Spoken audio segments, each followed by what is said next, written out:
Si nous organisons ce colloque aujourd'hui, c'est parce que nous, paysans bio, nous souhaitons que nos expériences, notre savoir-faire soient valorisés pour relever le défi de la qualité de l'eau en Bretagne. L'agriculture bio permet de concilier le respect du sol, de l'air, des animaux, avec une activité économique à forte valeur ajoutée. Notre modèle agricole propose une agriculture non délocalisable qui permet le développement de l'emploi. Pour preuve, en Bretagne, selon l'Observatoire de la production fait par la Fédération régionale des agriculteurs bio, seuls 3,5% de la surface agricole était en bio pour 5% des fermes. Le fait de convertir sa ferme en agriculture biologique est une évolution dans une carrière. Je le considère comme une véritable opportunité. Moi-même, paysan bio depuis 15 ans, je peux aujourd'hui vous dire que je ne ferai pas machine arrière. Évidemment, c'est une évolution. Mais vraiment, retourner vers une agriculture qui utilise les produits chimiques, c'est quelque chose qui n'est plus envisageable pour moi, déjà pour ma propre santé et pour celle des consommateurs de mes produits que je côtoie au quotidien.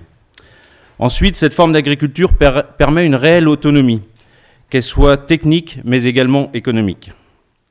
L'agriculture bio en Bretagne, c'est aujourd'hui environ 1700 fermes, dont 900 réparties sur les départements du Finistère et des Côtes-d'Armor.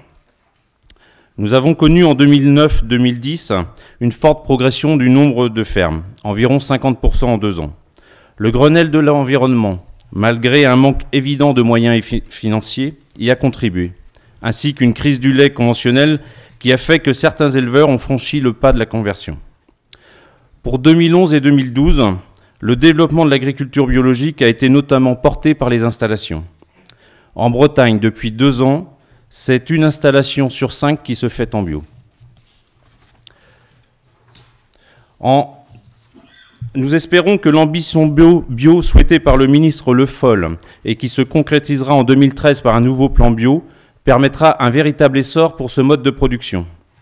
Cette ambition bio doit être déclinée de manière cohérente et transversale dans toutes les politiques territoriales.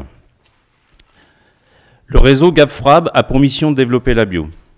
Nous accompagnons bien évidemment les agriculteurs bio sur le plan technique, mais également sur l'approche filière et commercialisation, avec notamment tout un travail sur un développement de la bio locale en restauration collective. Nous accompagnons les agriculteurs qui envisagent une conversion bio, pour leur présenter le cahier des charges, les modifications à envisager sur leur ferme, les techniques, les débouchés. Nous mutualisons également nos techniques avec les agriculteurs conventionnels, notamment en termes de désherbage mécanique, d'approche agronomique et de rotation de culture. Cette journée est une véritable occasion pour nous tous de mieux faire connaissance, de montrer que l'agriculture biologique et les paysans qui la pratiquent sont de véritables acteurs pour une reconquête de la qualité de l'eau, tout en conservant et développant une économie locale. Je vais maintenant laisser la parole à Monsieur le Préfet du Finistère, qui va nous dire en quoi la bio peut être un véritable atout.